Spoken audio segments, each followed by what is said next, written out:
وفي سياق هذا العدوان نعلن للرأي العام الدولي ریوبریا خسر باکور و رجلات سوریه ایرو بچوینه که چاپمنیه بیلانچویا ایرشین دولتا ترکا داگیرکرین دجی هریم آشکره کر.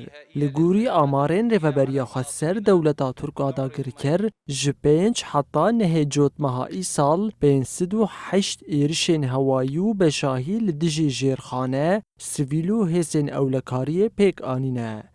آمارên êrişên dewleta Tirk ên li dijî navendên xizmetê û hêzên ewlehiyê wiha ne. 17 kolgeh û navendên petrolê hatine hedefgirtin û di encamê de zêdetirî 5 milyon welatiyên herêmê zirar dîtine. Her wiha 11 stasyon û navendên elektrîkê jî hatine rûxandin û bandor li zêdetirî 2 milyon welatiyan bûye. Rêveberiya Xweser aşkere dike ku 18 stasyonên avê jî ji xizmetê derketine û bandorekê neyînî li jiyana xelkê kiriye.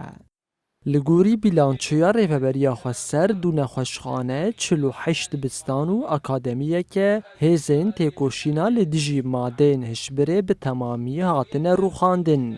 Her wiha sê navendên pêşesaziyê jî hatine jinavbirin. Di encama êrişên dagirkeriyê de 44 kes şehîd û 55 jî birîndar bûne. Di beşekî din a civîna çepemeniyê de Rêveberiya Xweser got ku armanca êrişên dewleta Tirk a dagirker ji navbirina projeya Rêveberiya Xweser û aramiya herêmê ye.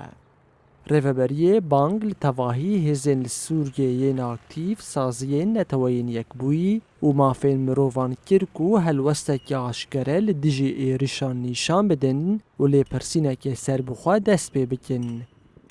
Di dawiyê de Rêveberiya Xweser êrişa li dijî nexweşxaneya li Xezayê şermezar kir û weke sûcê şer binav kir.